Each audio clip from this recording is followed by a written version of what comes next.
He understood the joke. Far too soon to be innocent.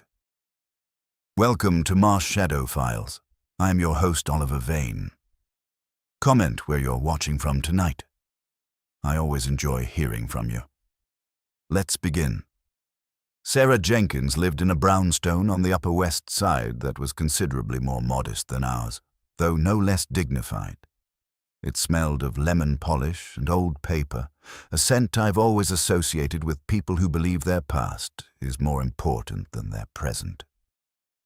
I arrived at 2 o'clock, having been granted an audience through a combination of persistence and the subtle implication that Ethelgard Industries stock might benefit from her cooperation. She received me in a sitting room filled with books and framed photographs of men in academic robes. Sarah Jenkins was 70 if she was a day, and with silver hair coiffed into an impenetrable helmet and eyes that had seen too much and forgotten nothing.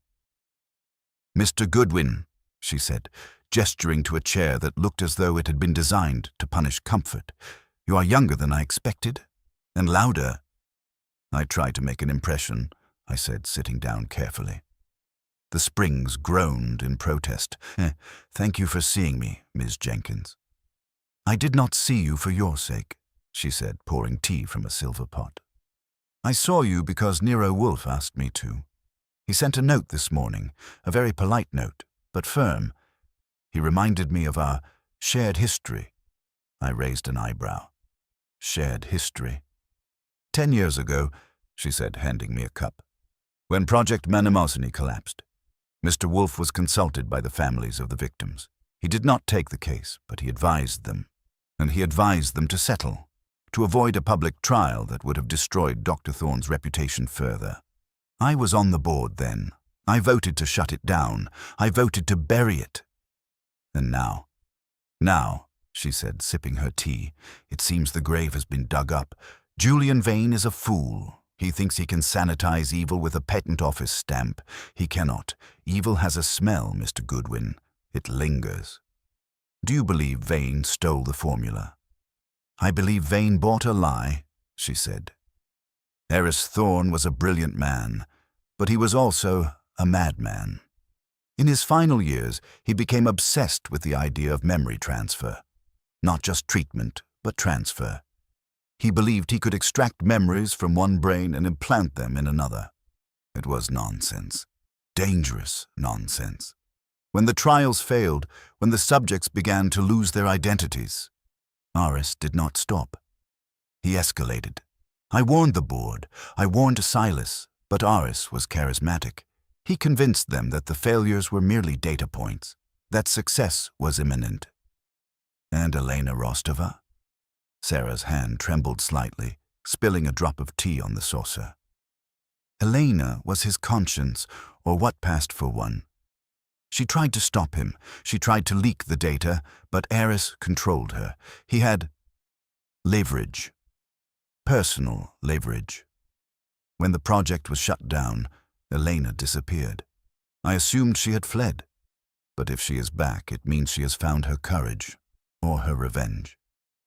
"Who killed Aris Thorne?" I asked. Sarah looked at me sharply. "That is a question for the police." "The police aren't asking. I am." She set her cup down. "Aris died of a heart attack. That is what the coroner said. But I knew Aris. His heart was strong. His mind was weak. I believe he was poisoned. By whom?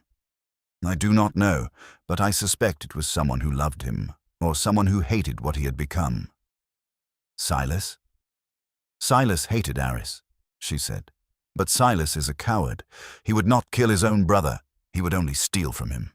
No, I think it was someone closer, someone in the lab." "Dr. Hale?" Sarah smiled sadly. Marcus Hale was Aris's shadow. He did everything Aris asked.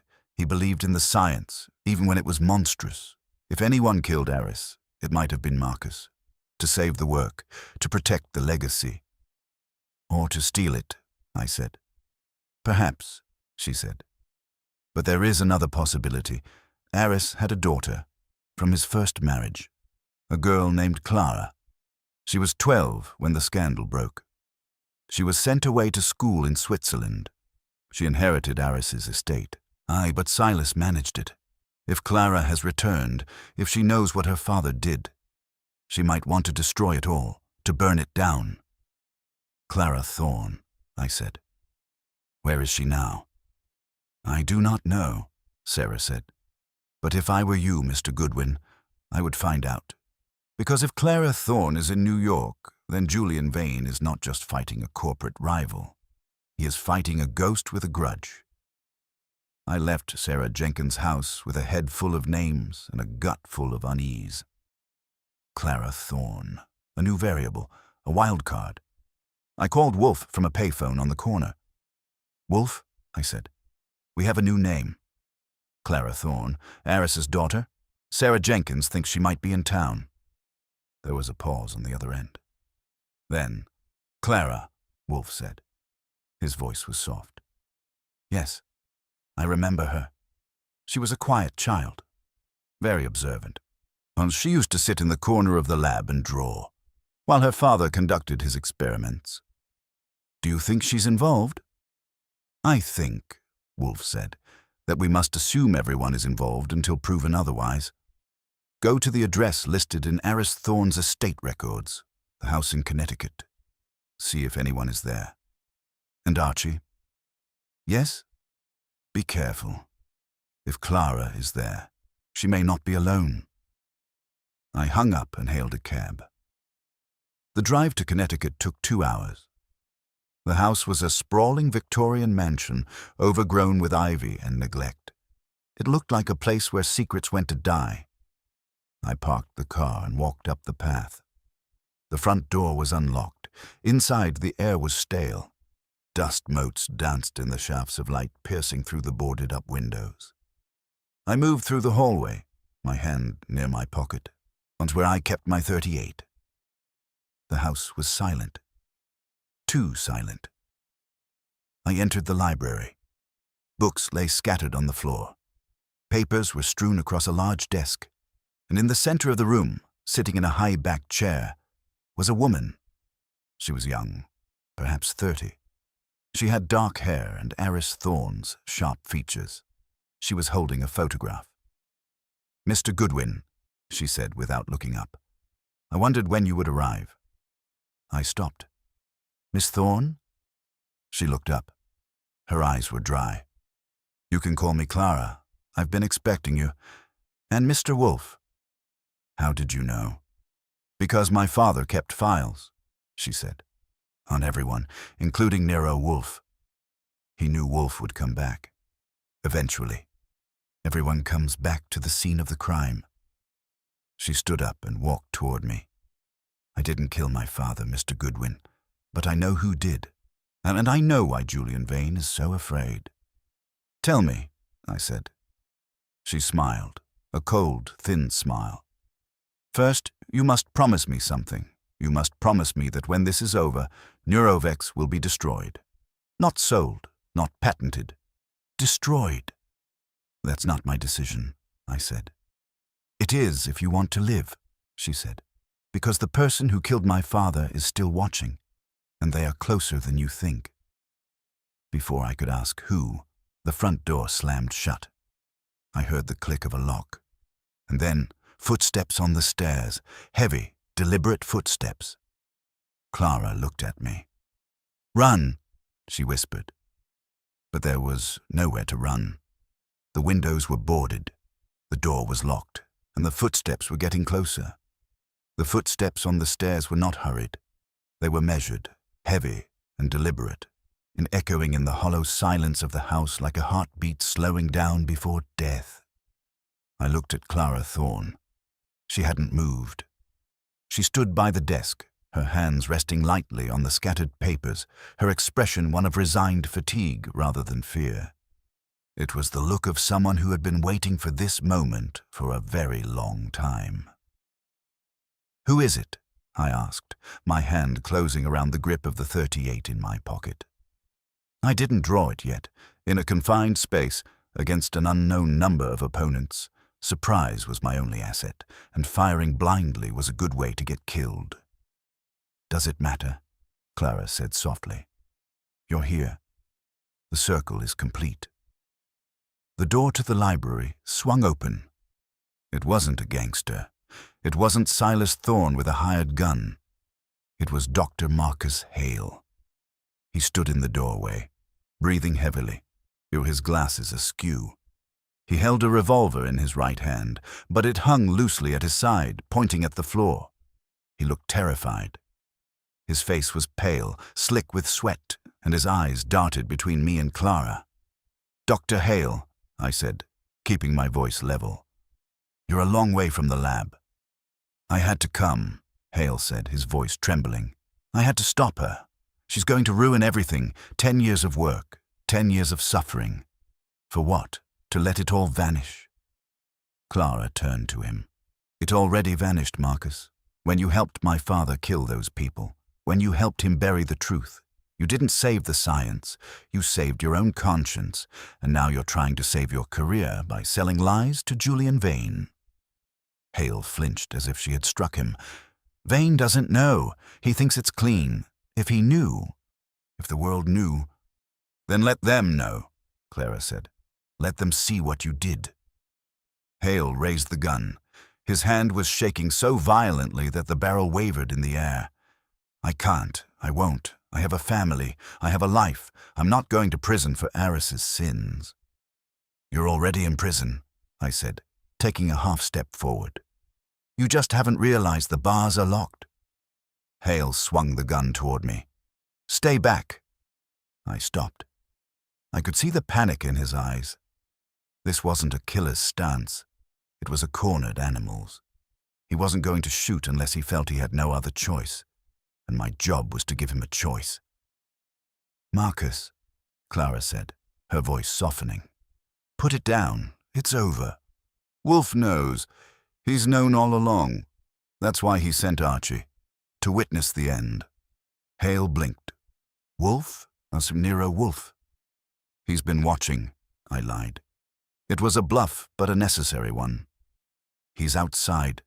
The police are on their way. You can't run, Marcus. But you can still choose how this ends. Do you want to go out as a murderer, or as a man who finally told the truth?" Hale lowered the gun slightly. He looked at Clara, then at me. The tension in the room was thick enough to choke on. For a second, I thought he might drop it. I thought we might walk out of there without bloodshed. Then, the front door burst open. Heavy boots pounded on the hardwood floor.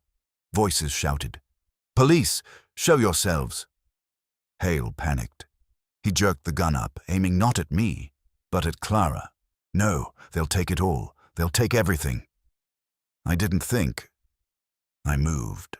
I lunged forward, tackling Hale around the waist. We hit the floor hard, from the breath knocked out of both of us. The gun skidded across the floor, sliding under the desk. Hale struggled, thrashing wildly, but I was younger, stronger, and fueled by adrenaline. I pinned his arms to his sides, grinding his face into the dusty rug. "Stay down!" I shouted. The police rushed into the room. 2 officers, guns drawn. They saw me on top of a Hale, saw Clara standing calmly by the desk, and saw the gun under the furniture. "Get off him!" one officer yelled. I rolled away, raising my hands. "He's armed. Check under the desk." The officers secured Hale, cuffing him tightly. He was sobbing now, great, heaving sobs that shook his entire body. Clara watched him with a mixture of pity and disgust. One of the officers approached me. "Who are you?" "Archie Goodwin," I said, brushing dust off my jacket. "Private investigator, out's working for Nero Wolfe." The officer's eyes widened slightly. "Wolfe? What's he doing here?" "He's not here," I said. "I am, and I think you're going to want to talk to Dr. Hale and Miss Thorne." They took Hale away. He didn't resist. He seemed broken, emptied of whatever madness had driven him to that house. Clara remained behind, sitting back down in the chair. She looked exhausted. "You lied," she said. "Wolfe isn't outside." "No," I admitted. "But he will be soon. I called him when I heard the footsteps. He has contacts in the local precinct. He knew Hale would come here. He knew Hale couldn't let you leave this house alive if you planned to expose the truth. Clara nodded slowly. My father used to say that knowledge is a burden, but ignorance is a cage. Marcus chose the cage. And you? I asked. What did you choose? I chose to break it, she said. She handed me the photograph she had been holding. It was a picture of Aris Thorne, young and smiling, standing next to a young Elena Rostova. They looked happy, innocent, before the madness, before the blood. Give this to Mr. Wolfe, she said. Tell him I'm ready to talk. Tell him I have the original data, the real data, not the sanitized version Vane bought. The truth. I took the photo. Why now? Why wait 10 years? Because I needed to be sure, she said. I needed to be sure that someone would listen, that someone would care more about justice than profit. Nero Wolfe cares about order, but he also cares about truth. And today, the truth came home. I left the house as the police cars pulled away, sirens wailing in the distance. The sun was setting, casting long shadows across the overgrown lawn. I got into my car and drove back to New York, the photograph burning a hole in my pocket. When I arrived at the brownstone, it was past 8 o'clock. The house was quiet. Fritz had already served dinner, and Wolfe was in the office, reading. He looked up as I entered. Well, he asked. Hale tried to kill Clara, I said. We stopped him. The police have him. Clara is safe. She has the real data. Wolfe closed his book. And Vane? Vane doesn't know yet, I said. But he will. Once the police start digging, the whole house of cards will fall. Wolfe nodded. Good. Then the first act is over. Now comes the second, the confrontation.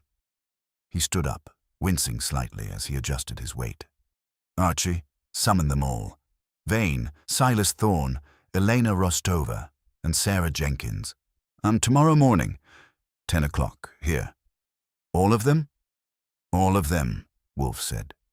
It is time to close the circle and to see who truly understands the joke. They looked at him. And if they don't come? Wolfe smiled, a rare thin smile. Oh, they will come, Archie, because I have something they all want and they all fear. What's that? The truth, Wolfe said. And the bill.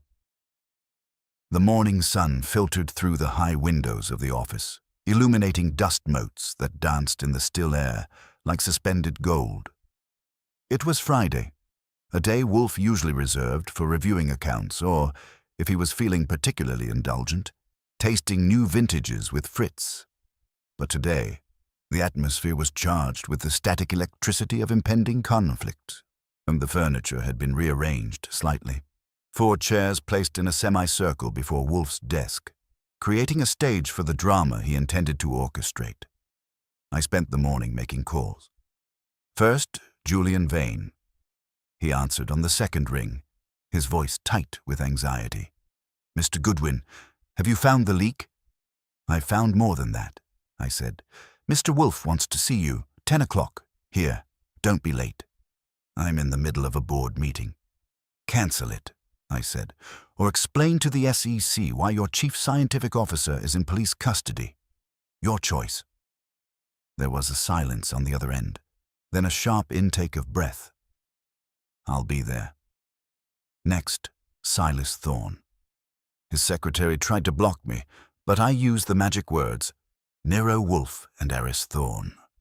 Within minutes, Thorne's gravelly voice was on the line. Wolfe wants to talk? Thorne sounded amused. Tell him I don't pay for riddles. I pay for results. Tell him yourself at 10, I said. And bring your checkbook. You might need it. Then, Elena Rostova. She didn't answer her phone, so I left a message with the same instructions. Finally, Sarah Jenkins. She simply said, I will be there, and hung up. By 9:45, the brownstone was quiet, but the tension was palpable. Wolfe sat in his chair, eyes closed, hands folded over his stomach. He looked like a Buddha statue carved from marble and self-importance.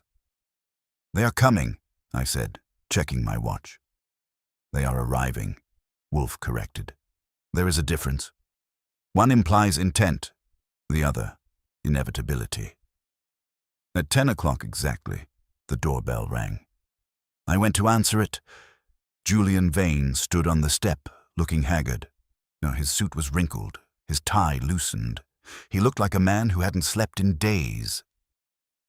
Behind him, pulling up in a black sedan, was Silas Thorne. He emerged slowly, leaning on a cane, his face a mask of arrogant curiosity. "Come in," I said. They entered the front room. Vane looked around nervously. Thorne sniffed the air as if trying to detect the scent of money or danger. "Mr. Wolfe is waiting," I said, leading them to the office. As they entered, two more figures arrived.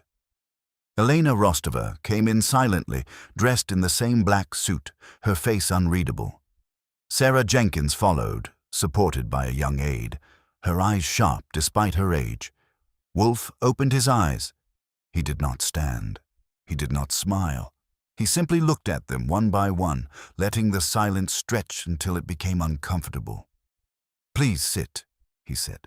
They took their seats. Vane sat on the edge of his chair, ready to spring. Thorne lounged, spreading his legs. Rostova sat rigidly, her hands clasped in her lap. Jenkins sat with dignified reserve. "You are all here," Wolfe began, his voice low and resonant, "because you are all connected by a thread of deceit, a thread that began 10 years ago with Project Mnemosyne and ends today with the fate of NeroVex." Vane shifted.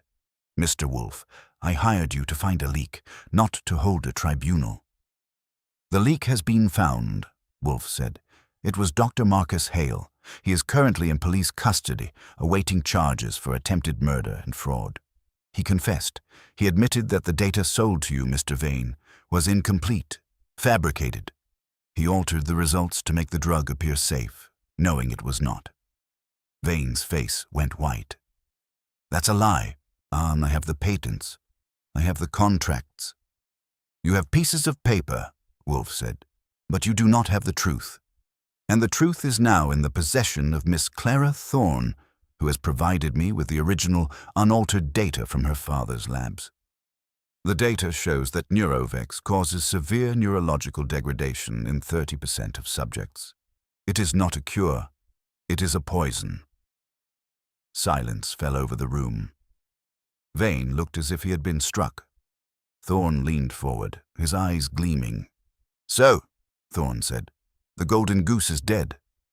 "Not quite," Wolfe said, "because the question remains. Who knew? Who helped Hale fabricate the data? And who sent the notes to Mr. Vane?" He turned to Elena Rostova.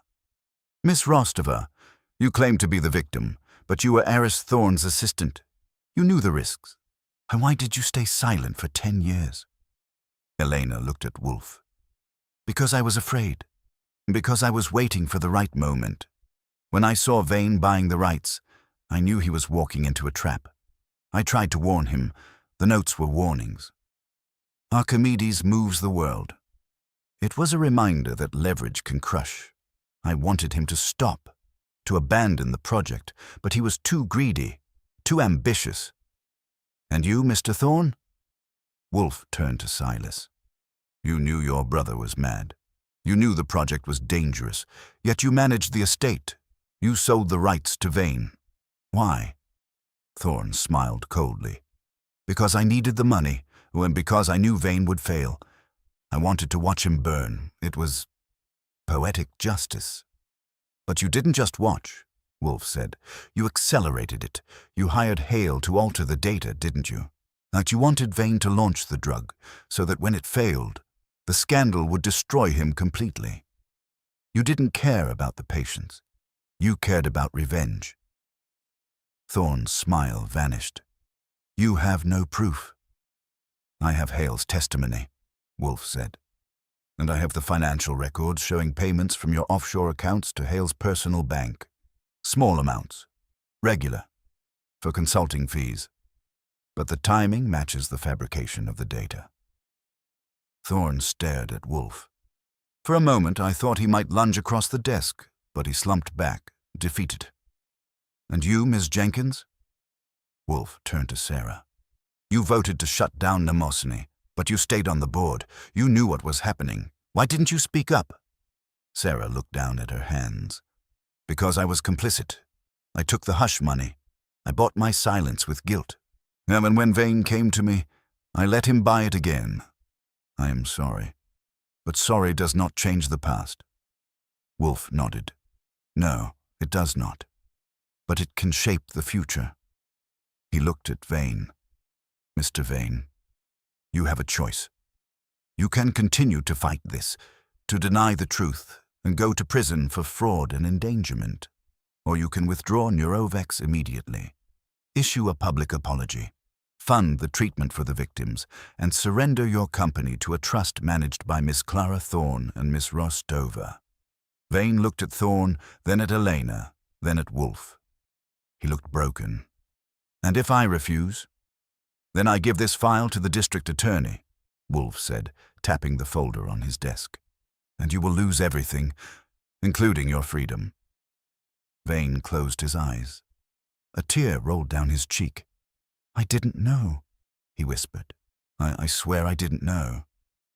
"Ignorance is not innocence," Wolfe said, "but it is mitigating. Choose." Vane nodded slowly. "I'll do it. I'll withdraw it." Wolfe turned to Thorne. "And you, Mr. Thorne, you will face charges for conspiracy and fraud. I suggest you cooperate. It may reduce your sentence." Thorne said nothing. He just stared at Wolfe with hatred. Wolfe looked at Elena and Clara. "The rest is up to you. The truth is out. The joke is over." He leaned back, closing his eyes. "Archie, show them out." I stood up. "This way, please." They left in silence. Vane stumbled. Thorne walked with stiff dignity. Elena and Clara walked side by side, united by a shared burden. When the door closed, the office was quiet again. Wolfe opened his eyes. "Well," he said, "that was exhausting." "You did good, Wolfe," I said. "I did what was necessary," he said. "Now, Archie, bring me the menu. I believe I've earned a double portion of roast beef and a glass of that Riesling, the one Fritz has been hiding." I smiled. "Coming right up." As I walked to the kitchen, I realized that the brownstone was safe again. The chaos had passed. The order had been restored, but the cost had been high. And as always, Wolfe had paid it with his mind, leaving the rest of us to deal with the aftermath. But for now, there was dinner. And for Nero Wolfe, that was the only justice that truly mattered. The silence that followed the departure of our guests was not empty. It was heavy, saturated with the residual tension of confessions and threats. Wolfe did not move immediately. He sat in his chair, eyes closed, fingers steepled against his chin, and absorbing the aftermath of his verbal dismantling.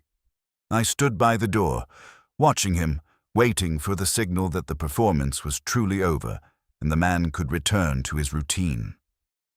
"Archie," he said finally, his voice devoid of the theatrical resonance he had employed with the suspects. It was flat, tired. "The roast beef, and ensure Fritz does not overcook it. The stress of the morning has ruined my appetite, which means I require perfection to restore it." "Perfection is a tall order, boss," I said, moving toward the kitchen. "But I'll tell him to treat the cow with respect." I found Fritz in the kitchen, wiping down the counters with vigorous, angry strokes. He looked at me, his eyebrows raised in question. "They're gone?" Fritz asked. "For now," I said. "Wolfe wants roast beef, rare, and he wants it soon." Fritz snorted. "So he always wants it soon, but he eats like a turtle." "Tell him the beef needs time. Time is flavor." "Tell him that," I said, smiling, "and see if you still have a job tomorrow." Fritz grumbled but began to prepare the meat. I returned to the office. Wolfe had opened his eyes. and was staring at the ceiling fan, which was stationary. "Did you call the district attorney?" I asked. "Not yet," Wolfe said. "I will wait 1 hour. Let Mr. Vane make his public statement. Let the stock market react. Let the chaos settle into a pattern. Then, and only then, will I provide the evidence to the authorities. Timing, Archie, is the difference between justice and spectacle. I prefer justice." "You're letting them sweat," I observed. "I'm allowing reality to assert itself," he corrected. "Vane must feel the weight of his decision, but Thorne must realize his empire is crumbling. And Miss Rostover and Miss Thorne must understand that their victory is not without cost. They have exposed a monster, but they have also destroyed a company. Thousands of jobs, millions in investment. That is the collateral damage of truth." I leaned against the doorframe. "Do you think Vane will actually follow through, withdraw the drug, apologize?" "He has no choice," Wolfe said. "If he attempts to hide the data now, after Hale's arrest and Clara's testimony, he will be prosecuted for manslaughter. He is a coward, Archie. Cowards choose the path of least resistance, and right now, surrender is the easiest option." An hour passed. The house remained quiet, save for the sizzling of meat from the kitchen and the distant hum of New York traffic. At 11:30, the phone rang, and I answered it. "Nero Wolfe's office," I said. "Mr. Goodwin." It was Julian Vane. His voice was hollow, stripped of its earlier arrogance. "I've issued the press release. Neurovex is withdrawn, effective immediately. I've announced a full internal investigation and cooperation with the FDA." "Good," I said. "Mr. Wolfe will be pleased." Am I safe?" Vane asked. There was a vulnerability in his voice that made me uncomfortable. He sounded like a child who had broken a vase and was waiting for the parent to decide whether to yell or hug. "That depends on your definition of safe," I said. "You're not going to prison today, but you're going to lose your company.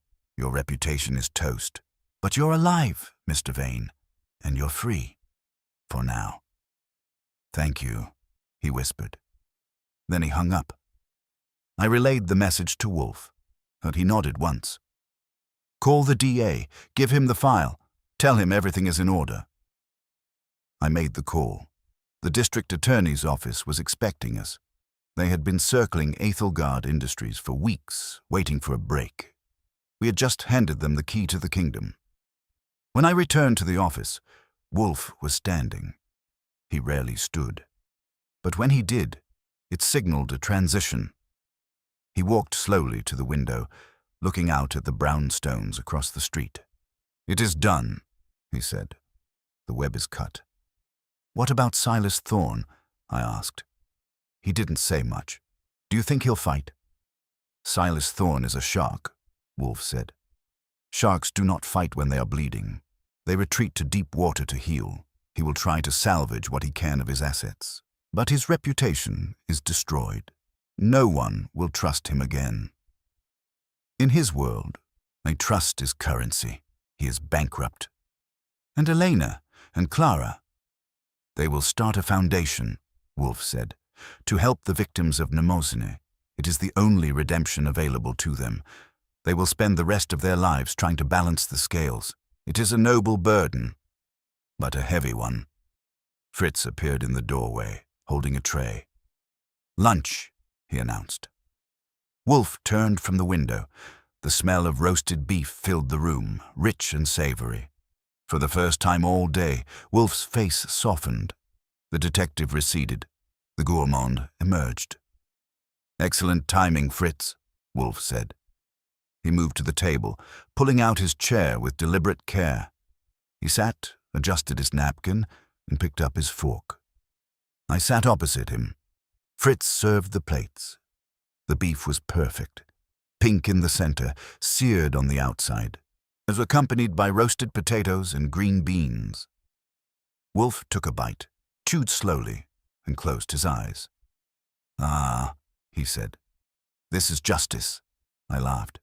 "You're comparing roast beef to moral rectitude?" "Why not? Wolfe said, opening his eyes. Both require precision, both require patience, and both are satisfying when done correctly. We ate in silence for a while. The tension of the morning had dissipated, replaced by the comfortable rhythm of our daily routine. But my mind was still turning over the events. "Wolfe," I said, "one thing bothers me." He looked up, a piece of potato suspended on his fork. "What?" "The note. Archimedes moves the world. Elena said it was a warning, but Hale said it was a threat. Who actually wrote the first note?" Wolfe swallowed. "Elena wrote the notes. She admitted it. She wanted to scare Vane into stopping, but Hale intercepted one. He thought it was from Silas. He panicked. He accelerated his plan to fabricate the data, thinking he needed to protect Vane from Silas's sabotage. It was a misunderstanding, a tragic comedy of errors. So Elena's warning caused the crime." "In part," Wolfe said. "Intentions are irrelevant, Archie. Only outcomes matter. Elena intended to save lives. Her actions nearly destroyed them. It is a lesson in the complexity of human intervention. We pull a thread and the whole sweater unravels." I nodded. "So, what's the lesson here?" "Don't meddle." "No," Wolfe said. "The lesson is that knowledge is dangerous, and those who wield it must be prepared for the consequences. Vane wielded knowledge for profit, Thorn for revenge, Elena for justice, and all of them failed because they lacked wisdom. Wisdom is knowing when to stop." He took another bite of beef. "And now I've stopped. I've solved the puzzle. The check is in the bank. The criminals are exposed, and I have lunch." He smiled, a genuine small smile. "Life, Archie, is not so bad." I looked at him, this massive, immovable object of a man, sitting in his chair, eating his meal, having just toppled a corporate empire with nothing but words and logic. "Yeah," I said, "it's not so bad." But as I looked out the window, I saw a black sedan parked across the street. It hadn't been there before. The windows were tinted, dark, opaque. I frowned. "Wolfe." "There's a car across the street. It's been there for 10 minutes. Wolfe didn't look up. "Let it be. It might be Thorne's men. Or it might be a delivery truck," Wolfe said. "Or a neighbor. Do not let paranoia ruin your digestion, Archie. Eat your beans."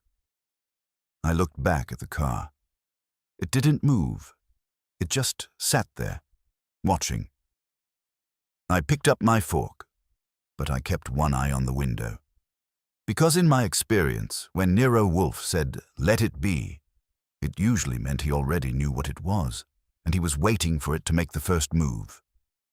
The black sedan did not move. It sat there, a dark stain against the gray pavement of West 35th Street, its engine off, its windows opaque. I finished my beans, but they tasted like ash. Wolfe, meanwhile, he had moved on to the second course, a delicate soufflé that Fritz had managed to produce with miraculous timing, and was eating it with the serene focus of a man who believed the world outside his window ceased to exist the moment he closed his eyes. "Wolfe," I said, keeping my voice low. "The car's still there." "Is it?" Wolfe asked, not looking up from his plate. "How tedious.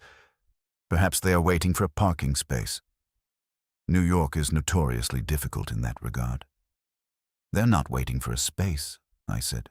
"They're waiting for us, or rather, for you." Wolfe dabbed his mouth with his napkin. "Archie, you have an imagination that rivals a pulp novelist. It is a useful trait in your line of work, but a detrimental one in mine. I deal in facts. The fact is that Silas Thorne has been arrested. Julian Vane has surrendered. And Elena Rostova and Clara Thorne are under police protection. There's no one left to send a car. Unless," I said, "there's someone we missed." Wolfe paused, his fork hovering mid-air. He looked at me, his eyes narrowing slightly. "Explain." "Sarah Jenkins," I said. "She was quiet today. Too quiet. She admitted to taking hush money, but she didn't seem surprised by any of it. She seemed resigned, like she was waiting for the end. And when she left, she didn't go with the others. She went alone, in her own car. Wolfe set down his fork. And you believe Sarah Jenkins, a 70-year-old woman with a bad hip, sent a surveillance team to our door? I believe Sarah Jenkins is smarter than she looks, I said. And I believe she knows something we don't. Remember what she said. Pike Evil has a smell. Maybe she smells something we missed. Wolfe sighed, a long, weary sound. Archie, go downstairs. Look at the license plate. If it is registered to a rental agency, or a shell company, or anyone connected to Ethelgard or Thorn Industries, come back and tell me. If it is a neighbor, come back and tell me so I can finish my souffle in peace. I stood up, grabbing my jacket. I'll be quick. I went down the stairs, 2 at a time, and slipped out the front door. The air was cool, carrying the scent of exhaust and damp concrete. I walked casually toward the curb, pretending to check my watch, while keeping the black sedan in my peripheral vision. As I got closer, I saw that the tint was heavy, but not impenetrable. I could see the silhouette of a driver. Tall, broad-shouldered. Not Sarah Jenkins. I circled around the back of the car, staying in the shadow of the brownstone next door. I leaned in close to the rear window, trying to catch a glimpse of the license plate. It was a New York plate, but the numbers were obscured by mud. Deliberately. Then the driver's side window rolled down slowly. I froze. I expected a gun. I expected a threat. Instead, a hand emerged, holding a small white envelope. The hand dropped it onto the seat, then the window rolled back up. The car's engine started, a low rumble, and it pulled away from the curb, merging smoothly into traffic without a backward glance. I stood there for a moment, staring at the empty spot where the car had been. Then I walked over to the curb, picked up the envelope from where it had fallen through the open window before it closed. No, wait, it hadn't fallen. The driver had placed it on the seat, but as the car pulled away, the door hadn't opened. How had it gotten out? I looked down.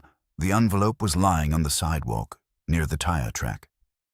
The driver must have dropped it through a crack in the window, or perhaps thrown it just as the car accelerated. It was a risky move. Sloppy. Or arrogant. I picked it up. It was plain white, unmarked. No name, no address. Just my name, Archie Goodwin, typed in the center. I walked back into the brownstone, my heart pounding. I locked the door behind me and went up to the office. Wolfe was finishing his coffee. "Well?" he asked. "It wasn't a neighbor," I said, placing the envelope on his desk. "It was a message. For me." Wolfe looked at the envelope. He did not touch it. "Don't open it!" I slid my finger under the flap and pulled out a single sheet of paper. It was a photograph. Black and white. Grainy. It showed a man walking down a street. He was wearing a hat, his head down, but I recognized the coat. I recognized the walk. It was me. Taken yesterday. Outside the Connecticut house. On the back of the photo, written in neat, precise handwriting, were 3 words. "Stop digging, Archie." I felt a chill run down my spine. They were watching me in Connecticut, before the police arrived, before Hale tried to kill Clara. Wolfe took the photo. He examined it closely, using a magnifying glass from his desk drawer. The angle suggests it was taken from a distance, a telephoto lens, from the trees across the road. "Who?" I asked. Hale was inside. Clara was inside. Who was outside? Wolfe lowered the glass. His face was grim. "Someone who knew you would go there. Someone who knew exactly when you would arrive. And someone who wanted to warn you off." "Sarah Jenkins," I suggested. "No," Wolfe said. "Sarah Jenkins does not have the resources for this kind of surveillance. This is professional. This is expensive. Silas Thorne." Thorne is in custody, Wolfe said. Unless he has a partner we don't know about. Or unless, I said, he didn't act alone. Remember what Clara said. The person who killed my father is still watching. What if Eris Thorne wasn't killed by Hale? What if Hale was just the patsy? What if the real killer is still out there, and now they know we're close? Wolfe stood up. He walked to the window looking out at the street. The black sedan was gone, but the feeling of being watched remained. Archie, he said quietly, lock the doors, bolt the windows. Tell Fritz to cancel dinner guests for the next week. We are no longer just solving a case. We are being hunted. I nodded, reaching for my gun. Who do you think it is? Wolfe turned back to me. His eyes were cold, hard. I think it is someone who understands the joke too well. Someone who knows that Archimedes didn't just move the world. He leveraged it, and now someone is pulling the lever. He sat back down in his chair. Bring me the file on Eris Thorne's original staff. Everyone, not just Hale, not just Rostova. Everyone who worked in that lab 10 years ago. I want names, I want addresses, and I want to know who is still alive. I went to the file cabinet. My hands were shaking slightly, not from fear but from anger. And someone had threatened me. In my city, on my street. As I pulled the files, I realized that Wolfe was right. The case wasn't over. It had just entered a darker, more dangerous phase. And this time, the stakes weren't just money or reputation. They were lives, including ours. The file on Eris Thorne's original staff was thin, a testament to the thoroughness with which the scandal had been scrubbed from public record 10 years ago. But Wolfe's private archives were not subject to public sanitization. He had kept clippings, notes, and hearsay stored in the back of his mind and, occasionally, in the locked drawer of his desk. I pulled out the folder he handed me, its edges frayed, the paper yellowed with age. Read, Wolfe commanded. Aloud. I wished to hear the names. I began. Dr. Eris Thorne, Principal Investigator. Deceased. Dr. Marcus Hale, Senior Researcher, in custody, Elena Rostova, Lab Assistant, alive. Sarah Jenkins, Board Liaison, alive. And Dr. Julian Vane. I stopped. Vane? He wasn't on the original staff. He was a junior investor, a venture capitalist who funded the early stages. Precisely, Wolfe said. He was there, in the lab. Not as a scientist, but as an observer. He saw everything, he knew the risks, and he knew the potential profit. I continued reading. There are 2 others. Dr. Emily Chen, toxicologist, disappeared in 2018, presumed dead, and Leo Kovich, security consultant, hired to manage access to the lab during the final trials. Leo Kovich, Wolfe repeated. A name I do not recall hearing before. What happened to him? The file says he was fired for misconduct, stealing supplies, selling data. Convenient, Wolfe said. As a scapegoat. If he was selling data, who was buying it? And if he was fired, why is he not in prison? I flipped to the next page. No arrest record, no further employment history. He vanished after being fired. Wolfe leaned forward. Archie, find Leo Kovich. How? He's a ghost. Ghosts leave traces, Wolfe said. Check the utility bills for the old Mnemosiny lab address. Check the neighbors. Check the bars near the facility. Someone knows where he is. And if he was selling data 10 years ago, he's likely still in the business. Information is a commodity, Archie. And some men never change their trade. I spent the next 4 hours doing exactly that. I started with the old lab, a converted warehouse in Queens that had since been demolished and replaced by a condo complex. The super was unhelpful, but the bodega owner across the street remembered a shady guy who used to hang around. He gave me a description. Tall, scar on his left cheek, drove a beat-up Ford. I took the description to 3 bars within a 5-block radius.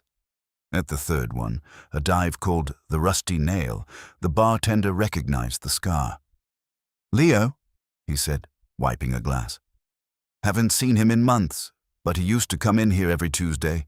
Said he was waiting for a payout." "A payout from whom?" The bartender shrugged. "Didn't say, but he always paid in cash. Large bills. Smelled like expensive cologne and fear." "Where does he live?" The bartender hesitated. "Look, buddy, Leo's not a nice guy. He owes money, bad money. You don't want to find him." "I'm not looking for a friend," I said, sliding a $20 bill across the bar. "I'm looking for a conversation." The bartender pocketed the bill. "He rents a room above the laundromat on 42nd. Apartment 3B, but beware, he has a dog and a gun." I left the bar and headed to 42nd Street. The laundromat was closed, the lights off. The building above it was dark, except for a single window on the third floor. Apartment 3B. I parked my car down the block and approached on foot. The street was quiet, deserted except for a stray cat digging through a trash can. I climbed the fire escape, moving silently, my hand on my .38. When I reached the third-floor landing, I listened. Silence. I tried the window. It was unlocked. I slid it up and stepped into the apartment. It was sparse. A mattress on the floor, a table with a laptop, and a wall covered in photographs. I moved closer. The photographs were of Julian Vane, Silas Thorne, Elena Rostova, Clara Thorne, and me. There were photos of me leaving the brownstone, me entering the Connecticut house, me talking to the bartender. Leo Kovich wasn't just a security consultant. He was a stalker, a watcher, and he had been watching us for weeks. On the table, next to the laptop, was a notebook. I opened it. The pages were filled with dates, times, and locations, and at the bottom of the last page, written in bold letters, "The Archimedes lever is ready." I heard a sound behind me, the click of a hammer being cocked. "Don't turn around," a voice said. Rough, gravelly. "Just put your hands up." I froze. "Leo, you're smarter than you look, Goodwin," the voice said. "But not smart enough." I slowly raised my hands. "I'm not here to hurt you. I'm here to ask questions." "Questions cost money," Leo said, "and you're broke." "I have money," I said. "I have information. I know who killed Eris Thorne." There was a pause. Then, "Turn around." Slowly. I turned. Leo Kovich stood in the shadows, holding a revolver. He was older than I expected, his face lined with stress and alcohol. The scar on his cheek was prominent, a jagged white line against his stubble. "Who killed him?" Leo asked. "I don't know yet," I said. "But I think you do. You were there. You saw it." Leo laughed, a harsh, bitter sound. "I saw everything. And I said nothing, because I was paid to say nothing." "By whom?" "By the person who owns the liver," Leo said. "The person who moves the world." "Silas Thorne?" "No," Leo said. "Silas is a pawn. The player is someone else. Someone closer." He lowered the gun slightly. "You need to leave, Goodwin. Now, before they find you here." "Who?" "The person in the photograph," Leo said, pointing to the wall. I looked. The photograph he was pointing to was not of Vane or Thorne. It was of Sarah Jenkins, but she wasn't alone.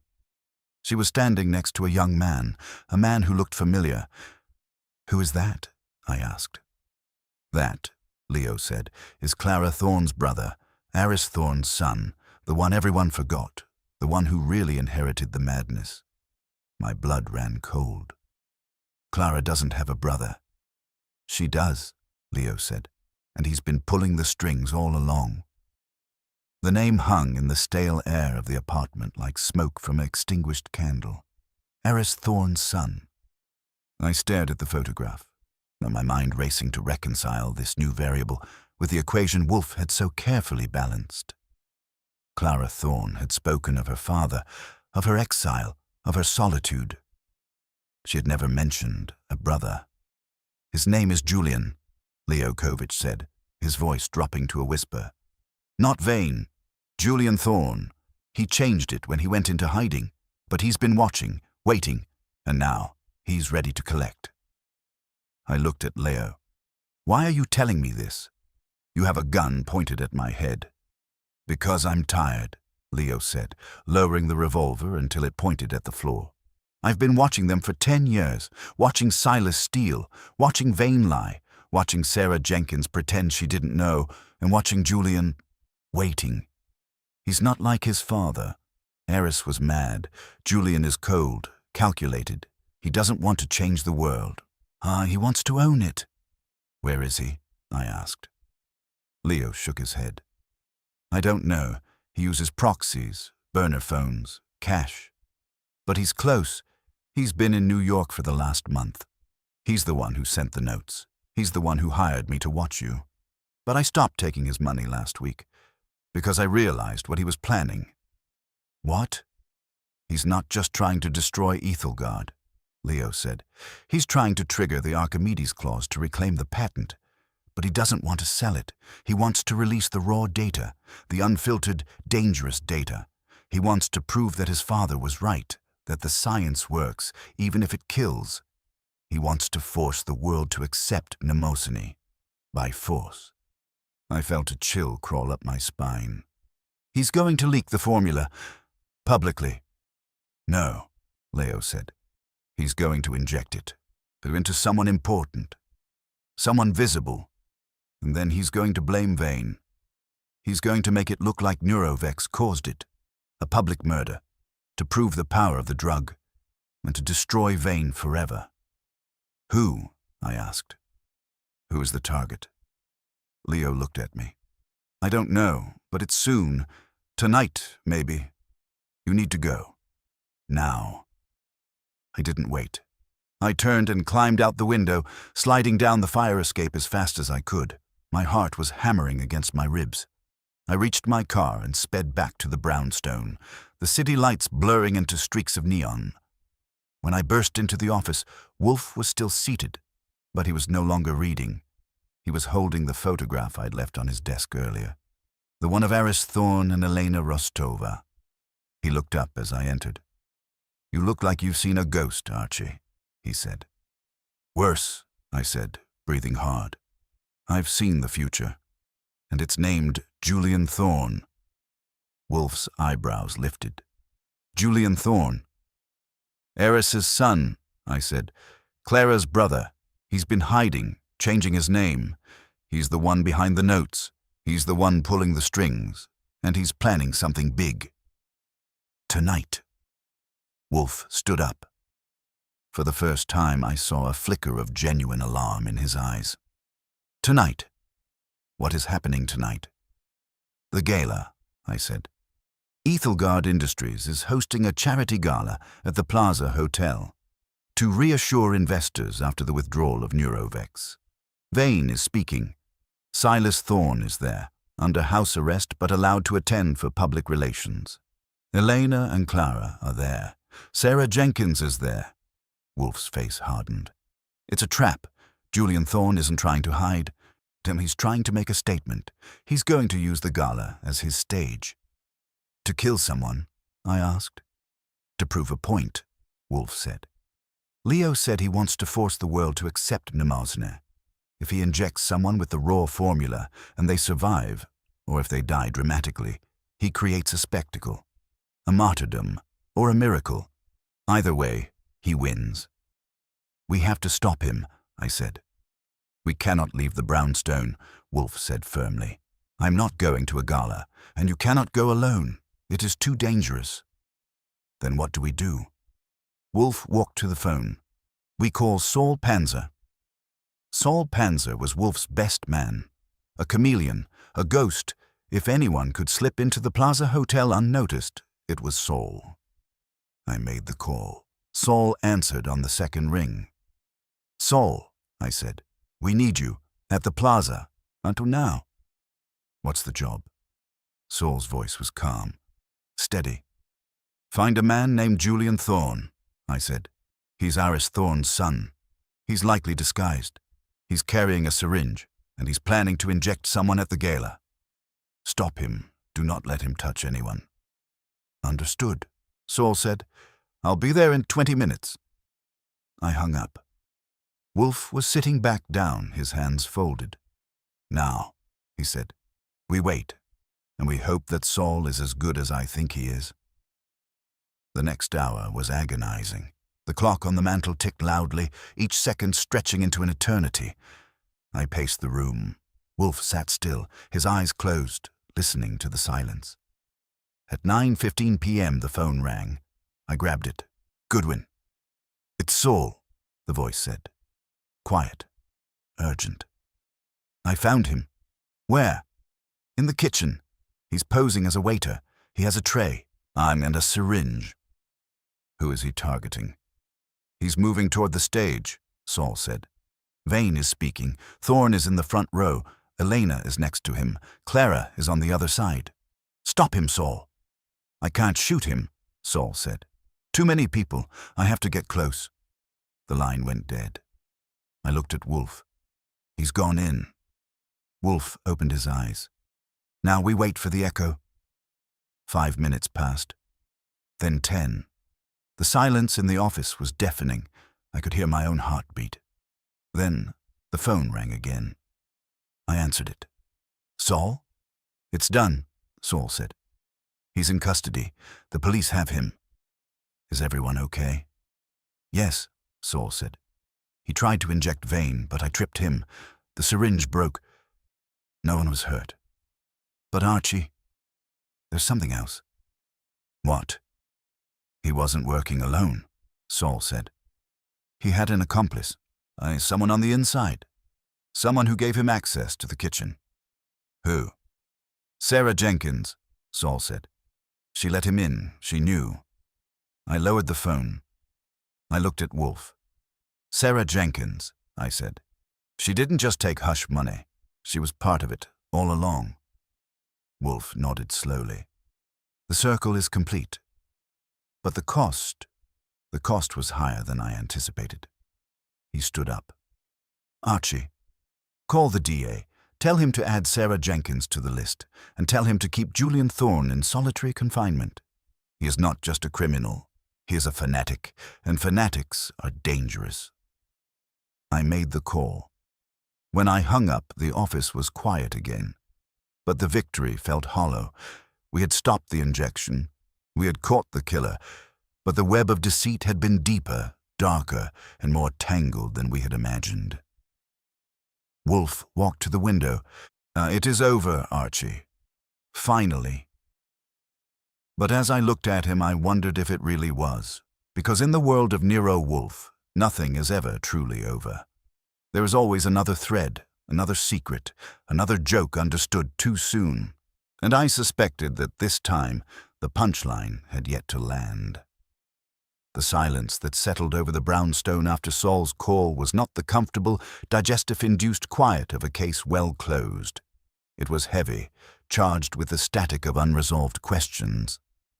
Wolfe stood by the window, his back to the room, staring out into the darkness of West 35th Street, as if he could see the Plaza Hotel from here, as if he could visualize the chaos we had narrowly averted. "Sarah Jenkins," I said, breaking the silence. "She let him in. She knew Julian Thorne was her grandson's—" "Wait, no. Julian is Iris's son. Sarah was on the board. She wasn't family. Step-grandmother, by marriage," Wolfe said, his voice low. "Iris Thorne married Sarah's sister 20 years ago, a brief, unhappy union, but it connected them, and it gave Sarah access, not just to the board, but to the family secrets." He turned from the window. His face was grim, the lines around his eyes deeper than usual. "Sarah did not just take hush money, Archie. She was the architect. She saw the potential in mnemosyne, not as a cure, but as a weapon. A lever. When Iris died, she didn't mourn him. She mourned the loss of control. She waited 10 years for someone to pick up the thread, and when Julian emerged from the shadows, she gave him the key. "The kitchen access," I said. "Precisely. And the timing." She knew Vane would be on stage. She knew Silas would be in the front row. She knew Elena and Clara would be there. She created the perfect stage for Julian's madness. But why? I asked. Why help Julian? What did she get out of it? Revenge, Wolfe said, against a world that ignored her, against a system that valued profit over truth. Sarah Jenkins believed that science had been corrupted by commerce. She wanted to burn it all down, to prove that the Archimedes lever could indeed move the world, even if it crushed everyone in the process. I shook my head. It's insane. It is logical, Wolfe corrected. Twisted, but logical. To a mind unmoored from empathy, destruction is a form of creation. She wanted to create a new order, one built on fear, on the power of the unknown. He walked back to his desk and sat down. He looked tired, older. Archie, call the DA again. Ning, tell him to search Sarah Jenkins' home. Specifically, her study. Look for a journal or a ledger. She kept records. Women like Sarah always do. They need to document their genius. I made the call. The DA promised to send a team immediately. And then, Wolfe said, we wait for the morning. The sun will rise.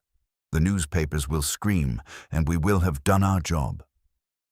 But sleep did not come easily that night. I lay in my bed, listening to the creaks of the old house, thinking about Julian Thorne. A man who had spent 10 years in the shadows, nurturing a grudge, planning a spectacle. And Sarah Jenkins, the frail old woman who had played the part of the repentant sinner while pulling the strings of a puppet master. At dawn, the phone rang. It was the DA. We found it, he said. A journal, detailed entries, dates, names, plans. Oh, she documented everything. The payments to Leo Kovic, the meetings with Julian, the fabrication of the data. It's all there. It's enough to put them both away for life. Good, I said. Thank you. I hung up and went to the office. Wolfe was already there, dressed in his yellow shirt, ready for the day. He looked at me. The journal. Found it, I said. Case closed. Really closed this time. Wolfe nodded. Then bring me the newspaper and tell Fritz to prepare breakfast. I find I have an appetite after all. I brought him the Times. The headline was bold, Farmer Giant Scandal, CEO attacked at gala, plot uncovered. Below it, a subhead, board member arrested in connection with bioterror plot. Wolfe read it slowly, sipping his coffee. He did not smile. He did not gloat. He simply absorbed the information and filing it away in the vast archive of his mind. It is done, he said finally. Yes, I said. It is. He looked at me. Archie, do you know what the most dangerous thing in the world is? A gun, I guessed. No, Wolfe said. An idea, especially one that believes it is right. Sarah Jenkins believed she was saving science. Julian Thorne believed he was honoring his father. They were both wrong, but their belief made them deadly. He folded the newspaper. We must be careful, Archie. Not just of criminals, but of convictions, because when people stop questioning their own motives, they become monsters. I nodded. It was a heavy thought for a Tuesday morning. But then, Wolfe's mornings were rarely light. Fritz, Wolfe called out, the eggs. They're getting cold. Fritz appeared in the doorway holding a tray. They are perfect, as Mr. Wolfe, as always. Wolfe took a bite. He chewed. He swallowed. And for the first time in days, he smiled. A small, genuine smile. Excellent, he said. Now, Archie, there is a matter of orchids. The cattleya is blooming, and I believe it requires my attention. He stood up, wincing slightly, and moved toward the door. I watched him go, this massive, immovable object of a man, returning to his sanctuary, The world outside was chaotic, violent, and unjust. But in here, in the brownstone, there was order, there was logic, and there was breakfast. I picked up the newspaper and began to read. The story was long, complex, full of twists and turns, but the ending was simple. Justice served cold and with a side of eggs. I smiled. It wasn't a bad way to end a mystery. The greenhouse was a sanctuary of humid silence, and a stark contrast to the chaotic noise of the city that had tried to invade our lives for the past week. Wolfe moved among the benches with a reverence that bordered on the religious, his large hands gentle as he inspected the leaves of a Cattleya labiata. The bloom was a deep, velvety purple, pristine and unblemished by the ugliness of human greed that had just been exposed in the newspapers spread across my desk in the office below. I sat on a stool near the door, watching him. It was rare to see Wolfe so completely at peace. Usually, even in his garden, there was a tension in his shoulders, a mental gear still turning over some unresolved detail, but today, he seemed lighter. The case was closed. The villains were in custody. The check had cleared. By all metrics, we had won. Yet, as I watched him prune a dead leaf, not a small itch remained at the back of my mind. It wasn't about Sarah Jenkins or Julian Thorne. Their motives were clear, their actions documented in the journal the DA had found. It was about Leo Kovich. "Wolfe," I said, breaking the silence. "Leo Kovich. He said he stopped taking Julian's money last week, but he was still in the apartment, still watching." "Why?" Wolfe didn't look up from his plant. "Fear, Archie, or perhaps guilt. Men like Leo do not stop being observers easily. It is their nature. They watch because they believe that if they look away, the world will collapse." "But he helped us," I said. "He gave us the name. He told us about the gala. If he was just a hired gun, why tip us off?" Wolfe paused, the shears hovering over a stem. "Because Leo Kovich is a coward, but he is not a monster. There is a distinction. He wanted the money, but he did not want the blood.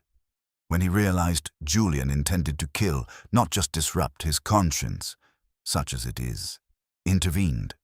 It was a transactional morality, but it was effective." I nodded, but the itch persisted. "And the syringe? Saul said it broke. No one was hurt.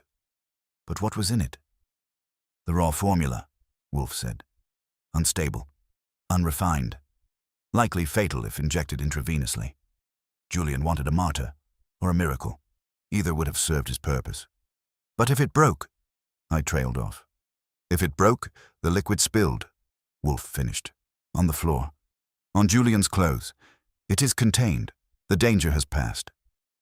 I stood up and walked over to the bench. "I'm going to go down and call Saul, just to double-check.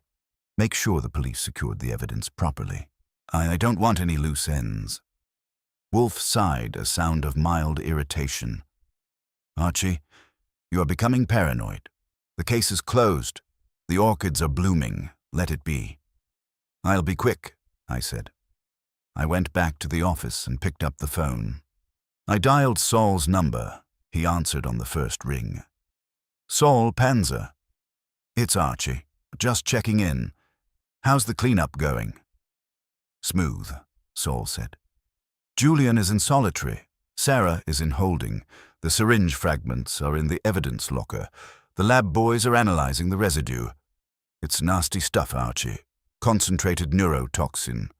1 drop could kill a horse." "Good," I said. "Thanks, Saul." I hung up. I felt better. The evidence was secure. The loop was closed. I walked back to the kitchen to tell Fritz that Wolfe would be ready for lunch soon. As I passed the front door, I noticed something on the mat. A small white envelope, plain, unmarked. My heart skipped a beat. I looked out the window. The street was empty. No black sedan. No lurking figures. I picked up the envelope. It was light. Thin. I opened it. Inside was a single slip of paper. Typed. The lever moves both ways. I stared at the words. My blood ran cold. I rushed up the stairs to the greenhouse. "Wolf," I said, holding up the note. He turned, seeing my face. He took the note from my hand. He read it. His expression did not change, but his eyes narrowed. "Where did this come from?" "The front mat," I said. "Just now." Wolf looked at the note, then at me. "It is a taunt, or a warning." "From who?" I asked. "Julian is in jail. Sarah is in jail. Leo is in custody." "Is he?" Wolf asked softly. "Yes, what do you mean?" "Leo Kovich," Wolf said. "Did Saul say he was in custody?" I frowned. "No, Saul said Julian and Sarah were in custody. He didn't mention Leo." "Exactly," Wolf said. He dropped the note on the bench. "Leo Kovich is free, and he knows everything. He knows where we live. He knows how we think. And he knows that he was the only loose end we didn't tie up." "But he helped us," I said. "Did he?" Wolf asked. "Or did he simply steer us toward a conclusion that suited him? He gave us Julian. He gave us Sarah. But he kept himself in the shadows. And now he is reminding us that he is still there." I looked at the note again. "The lever moves both ways." "What does he want?" I asked. "Money," Wolf said. "Or silence. Or perhaps just the satisfaction of knowing that he holds the final card. And Leo Kovich is a man who survives by being indispensable, and now he believes he is indispensable to us.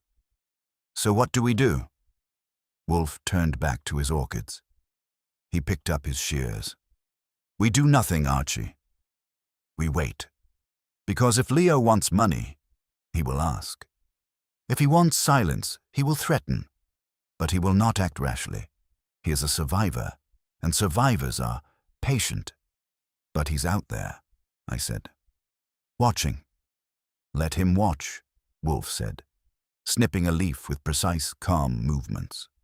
"He will find that this house is not easy to penetrate, and that Nero Wolfe is not easy to blackmail." He looked at me, his eyes steady. "Go to the kitchen, Archie. Tell Fritz to bring up the lunch. I find that threats spoil the appetite less than uncertainty. And now at least we know who the enemy is." I looked at the note one last time, and then crumpled it in my hand.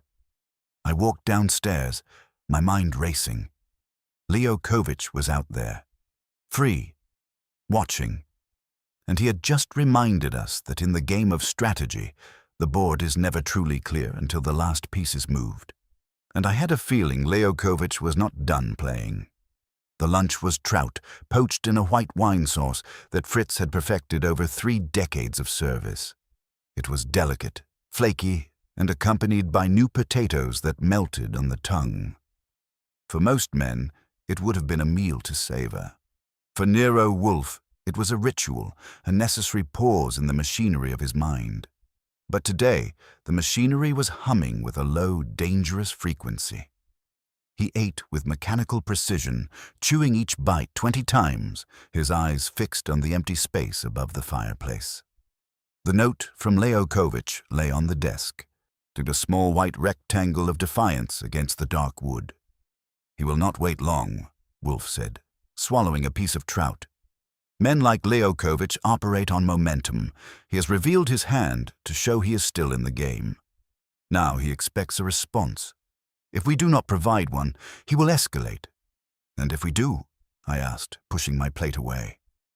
My appetite had vanished the moment I read those 4 words. "The lever moves both ways. Then we control the terms," Wolf said. He wiped his mouth with his napkin. "Archie, go to the window. Look at the street. Tell me if you see a man standing near the newsstand on the corner, wearing a gray coat. Reading a paper, he is not turning."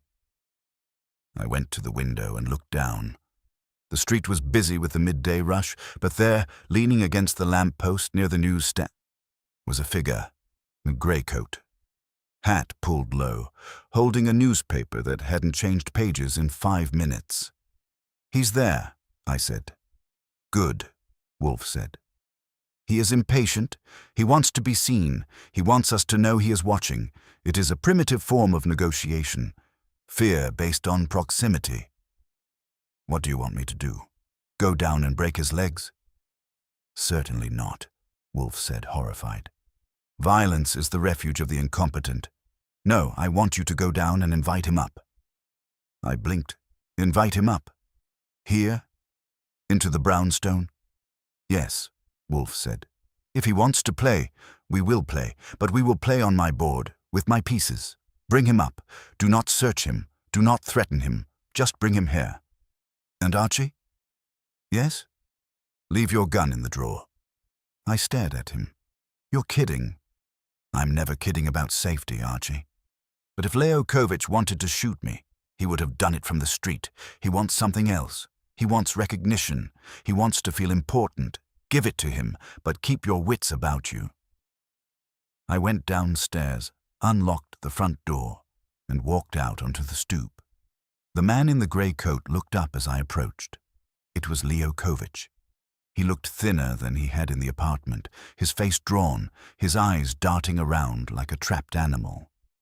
Mr. Goodwin, he said, his voice raspy. Mr. Wolfe wants to see you, I said. Upstairs.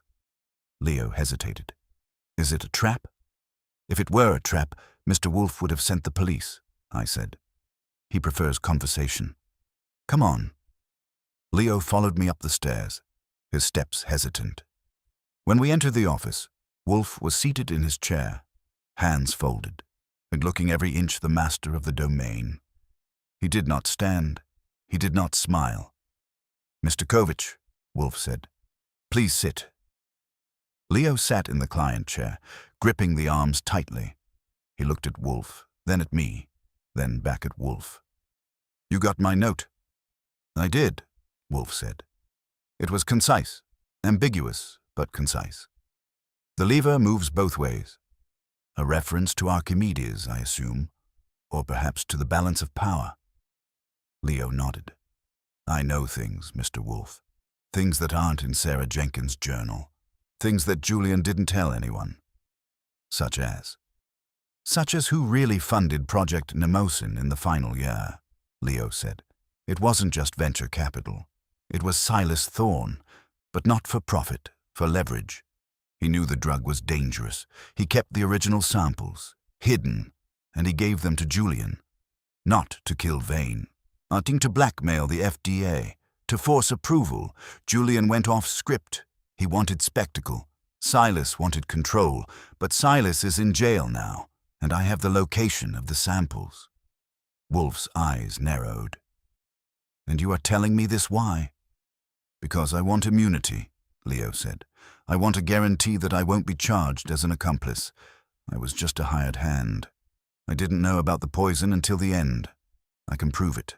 I have the logs, the emails, everything. And in exchange, I give you the samples. Before someone else finds them, before Silas's lawyers get to them, before they disappear into the black market. Wolfe leaned forward. You are trying to sell us evidence, Mr. Kovich. That is bribery, and I do not bribe. It's not bribery, Leo said. It's insurance. For you.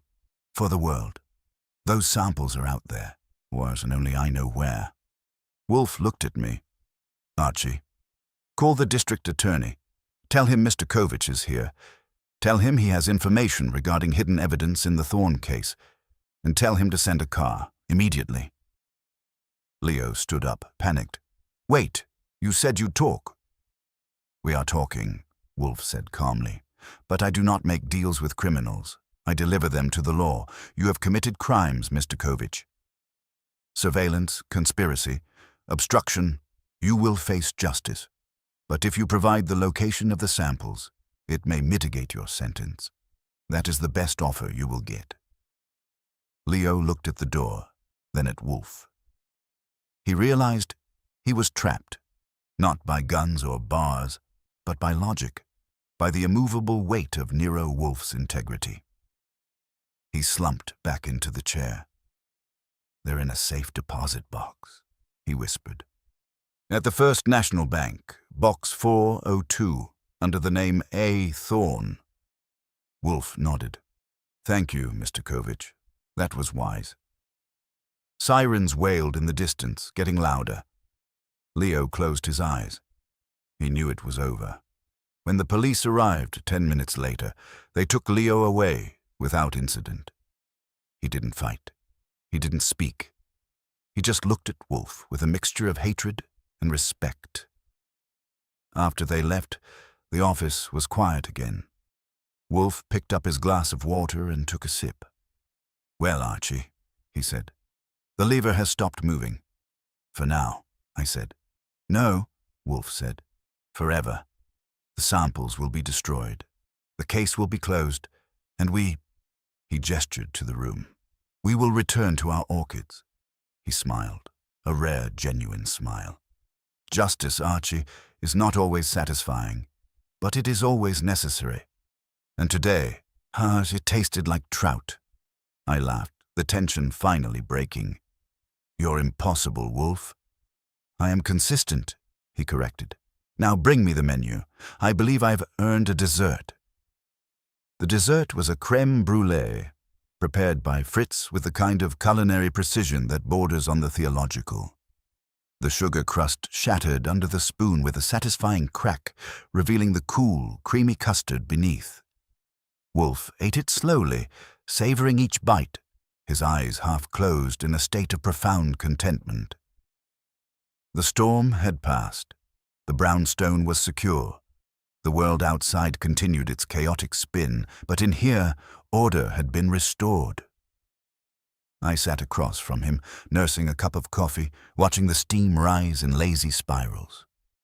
The silence between us was comfortable. It's the kind that only exists between two men who have shared danger and survived it. "So," I said, breaking the quiet, "Leo Kovich is in custody. The samples are destroyed. Sarah Jenkins and Julian Thorne are facing life sentences. Vane is ruined, but alive, and Silas Thorne is waiting for trial. It's a clean sweep, Wolfe, even for you." Wolfe opened his eyes. He wiped his mouth with his napkin, folding it neatly beside his plate. "It is not a sweep, Archie. It is a correction, a realignment of forces that had drifted out of balance. Justice is not about punishment. It is about equilibrium." "Equilibrium," I repeated. "Is that what you call sending 3 people to prison and destroying a billion-dollar company?" "I call it removing the rot so the tree may survive," Wolfe said. "Ethelgard Industries will fall, but the science, the true science, will remain buried. As it should be. Some things are not meant to be leveraged. Some things are meant to stay in the dark."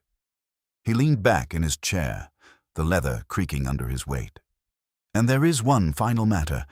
I raised an eyebrow. "There's always a final matter." "The note," Wolfe said. "The lever moves both ways. Leo Kovich thought he was being clever. He thought he was threatening me. But he misunderstood the metaphor." "How so?" "Archimedes did not just move the world," Wolfe said. "He understood that the lever requires a fulcrum, a fixed point. Without a fulcrum, the lever is useless. It flails. It breaks. Leo Kovich thought he was the lever, but he was merely the weight. The fulcrum, the fixed point, was the truth. And the truth does not move. It waits." He gestured to the window, where the evening light was fading into twilight. Leo believed he could manipulate the outcome by revealing information at the right moment. But he failed to realize that the outcome was already determined by the facts. His intervention was irrelevant. It was noise. And I do not tolerate noise in my house. I smiled. "So you didn't need him. You already knew where the samples were." Wolfe looked at me, a faint glint of amusement in his eyes. "Of course I knew. Sarah Jenkins's journal mentioned a secure location linked to her sister's estate, a bank box. It was a logical deduction. Leo's confession was merely decorative. It provided the legal justification for the search warrant, and it gave Leo the illusion of agency, which, in the end, made him easier to catch. See, men who believe they are in control are often careless." I shook my head. "You're diabolical, Wolfe." "I am efficient," he corrected. Now, if you are quite finished analyzing my methods, I suggest you bring me the evening paper. I wish to see if the Times has corrected its earlier exaggerations regarding the bioterror plot. It was not terror, Archie. It was folly, and there is a difference. I stood up and walked to the desk, picking up the newspaper. The headline was smaller now, tucked away on page 6. Farmer fraud uncovered. No public danger. I handed it to Wolfe. He scanned it, nodding approvingly. Better, he said. Much better. He folded the paper and placed it on his lap. Then he looked at me, his expression softening. Archie, he said, you did well. Your legwork was thorough. Your instincts were sharp. Nay, and you did not shoot anyone. That is a rare virtue in your profession. High praise, I said. I'll frame it. Do not, Wolfe said. It will clutter the walls, and I have enough clutter in my mind. He closed his eyes again, settling into the chair. The house was silent. The orchids were sleeping. The city hummed in the distance, a distant, indifferent roar. We are done, Archie, Wolfe said softly. The case is closed. The joke is over. And now, we rest. I looked at him, this massive, immovable genius, sitting in his sanctuary, having once again imposed order on chaos.